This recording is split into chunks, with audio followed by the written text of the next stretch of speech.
안녕하세요. 역사 속 고날 그 이야기 속으로 들어가겠습니다. 세조 제2시절 평양에 명옥이라는 유명한 기생이 있었다. 미세기의 많기로 유명한 평양에서도 주제가라면 서로 할 만큼 아름다운 데다 가문은 물론이고 심은 서화에도 뛰어나 그녀를 한 번 본 남자들은 한나같이 넋을 잃고 말았다. 소문을 듣고 온 남자들이 명옥을 한번 취해보고자 안달했으며 명옥은 그 명색에 걸맞게 아무나 만나주지 않았다. 그녀는 최소한 자신과 심은, 수화를 겨룰 만한 실력을 갖춘 양방 정도는 되어야 겨우 자리를 같이 하였다. 이런 명옥의 소문은 멀리 한양에까지 퍼져 당대 제일 풍류나마 안평대군 기에까지 들어갔다. 평양에 그런 기상이 있단 말이지. 그렇다면 내가 안 볼 수 없지. 안평대군은 한참 평양에 갈 생각에 잠겨있던 어느 날 문 밖에서 최성달이라는 사람이 뵙기를 청한다는 전갈이 왔다. 들라하게 잠시 후 문을 열고 들어온 사내는 갓 20이 넘어 보이는 듯 젊은이였다. 처음 뵙겠사옵니다. 소인 최성달이라고 하옵니다. 최성달은 안평대군에게 공손히 절을 하였다. 소인 익히 대감의 필명을 듣고 한번 뵙고자 찾아왔습니다. 그런가? 잘 왔네. 우리 글이나 지으며 사귀어보세. 안평대군은 문갑에서 지품문을 꺼내 먼저 글을 썼다. 아, 자네도 한번 써보게. 소인은 그다지 잘 쓰지 못하옵니다. 이렇게 말하며 최성달은 붓을 받아 글을 써내려 갔다. 안평대군은 최성달의 글을 유심히 살펴보았다. 그다지 신통하지는 못하는군. 최성달의 글씨는 정갈하긴 했으나 별다른 느낌이 없었다. 실망한 안평대군은 그와 몇 마디 더 나누고는 작별을 고하였다. 네, 깊이 갈 곳이 있어 더 이상 지체할 수 없구려. 아쉽지만 다음에 또 오시겠소? 네, 그럼 오늘은 이만 물러가겠습니다. 최성달은 인사를 한 후 방을 나갔다. 안평대군은 최성달이 나가자 다시 붓을 들었다. 이왕 간먹이라 한자 더 써보려고 싶었던 것이었다. 이 정도야 누구나 쓸 수 있지. 안평대군은 최성달이 글을 써놓은 종이를 걷어내며 생각했다. 아니, 이게 뭐지? 기묘하게도 그 밑에 깔린 종이에 최성달의 글씨가 또렷이 박혀있었다. 거참, 먹이 백인 모양이군. 안평대군이 다시 종이를 걷어냈다. 그런데 그 밑에 있는 종이도 마찬가지였다. 그렇게 너드장이 최성달의 글씨가 한 판에 박힌 듯 또렷하게 박혀 있었다. 이런, 내가 사람을 잘못 보았군. 여봐라, 지금 나가신 손님을 어서 다시 모셔와라. 하지만 최성달은 이미 멀리 떠나고 없었다. 그러던 며칠 후 최성달이 다시 찾아왔다. 안평대군은 그를 보자 마루까지 나가 반갑게 맞이했다. 자네야말로 진정 명필일세그려. 내 전날은 자네를 몰라보고 그만 켤레를 범했네. 미안호이. 아닙니다 나리. 소인이 어찌. 이렇게 해서 안평대군은 최성달을 가까이 두게 되었다. 그리고 그렇게 벼르던 평양 유람에도 그를 데리고 갔다. 안평대군의 일행이 평양에 도착하자 그의 행차를 미리 알고 있었는지 평양 감사까지 마주는 나와 있었다. 안평대군은 평양을 두루 둘러보았다. 그러나 안평대군이 그 무엇보다도 보고 싶었던 것은 조선 제1을 자랑하는 평양 경치가 아니라 바로 기생 명옥이었다. 알아서 연회를 준비하겠지. 안평대군이 기대했던 대로 평양감사는 그들을 영관장으로 안내했다. 그곳에는 이미 많은 음식과 기생들이 대기하고 있었다. 그럼 그렇지. 여기 누가 명옥인고?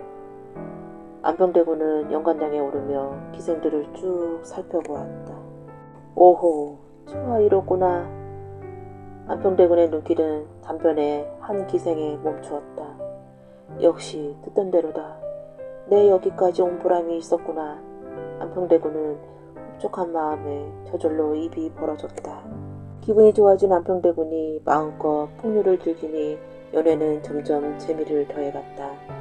기생들은 모두 그런 안평대군을 hun무의 눈길로 바라보았다. 하지만 정작 안평대군의 마음을 두고 있는 명옥이만은 웃는 듯 마는 듯한 표정을 지으며 가만히 앉아 있었다. 안평대군은 명옥이 자신에게 눈길 한 번 주지 않자 초조해졌다. 그때 최성달이 연관장에 올라왔다. 안평대군은 최성달을 이끌어 자신 옆자리에 앉혔다. 자, 여기 채공의 글씨가 범상치 아니하니 우리 같이 즐겨봅시다. 안평대군은 최성달 옆에 지품목을 데려가게 했다. 최성달은 먹을 간 뒤 연관장에 모인 사람들을 한번 쭉 둘러보더니 단번에 글을 써내려갔다. 안평대군은 살며시 명옥을 바라보았다. 과연 명옥은 최성달의 글씨에 관심이 있는 듯했다. 최성달이 글씨를 다 쓰고 나자 명옥은 미소를 지으며 아예 그의 옆자리로 옮겨 앉았다. 서방님의 글을 보아하니 악기도 능숙하실 것 같사옵니다. 명옥의 맑은 목소리로 최성달에게 말을 걸었다. 글쎄, 잘하지는 못하오만. 최성달이 말끝을 흐리자 명옥은 안평대군에게 말했다. 대군날이 나리께서 허락해 준다면 소녀 최서방님의 검은고의 장단에 맞춰 노래 한 곡 하고자 하옵니다. 명옥이 생긋 웃어 보이자 안평대군은 넋이 나간 듯 흔쾌히 허락했다. 그거 좋은 생각이구나. 그리 해보겠소 채공? 그럼 미련한 솜씨나마 해보겠습니다. 이에 명옥이 먼저 소리를 시작하자 뒤이어 최성달이 검은고 줄을 당겼다. 명옥의 노래소리는 애원하는 듯 했고 최성달의 거물소리는 그것을 청아하게 반기는 듯했다. 두 사람의 소리는 절묘하게 조화를 이루며 연관장을 가득 채웠다. 지나는 구름도 그 소리에 멈추는 듯했다. 안평대군을 비롯하여 그곳에 둘러앉는 사람들은 한동안 넋을 잃고 듣고 있었다. 마침내 그들의 연주가 끝났다. 대군날이 제가 이렇게 절경을 자랑하는 평양을 구경하고 용관장에 와서 실컷 놀아보았으니 제가 원하는 바를 다 이루었습니다. 모두 나리의 은혜 덕임을 평생 잊지 않겠사옵니다. 다만 제가 할 길이 바빠 한양으로 돌아가실 때에는 모시고 갈 수 없으니 애서 먼저 물러남을 용서해 주십시오. 최성달은 안평대군에게 절을 하더니 돌은 연관장을 내려가 뒤도 돌아보지도 않고 저마치 사라지는 것이었다. 최성달의 뒷모습을 보는 명옥의 기색이 좋지 않더니 그녀는 황급히 안평대군에게 말했다. 소녀, 일전에 앓았던 병이 아직 낫지 않았는지라 지금 다시 통증이 오니 더 이상 참을 수가 없어 아뢰옵니다. 항공하오나 소녀 먼저 물러남을 용서하옵소서. 명옥은 안평대군이 뭐라 말하기도 전에 일어나 연관장을 내려가 치맛자루를 짚고 최성달 뒤를 쫓아갔다. 이에 안평대군은 기가 막혔지만 어쩌지 못하고 그저 명옥의 뒷모습만 노려볼 뿐이었다.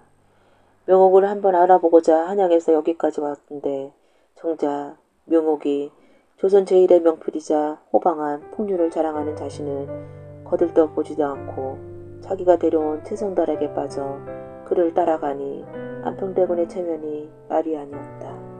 안평대군은 노기로 얼굴을 붉힌 채 앉아있었다. 아니, 저 아이가? 갑자기 사람들이 소리쳤다. 사람들이 가르치는 곳을 보니 북벽루 아래 절벽으로 꽃같은 것이 떨어지고 있었다.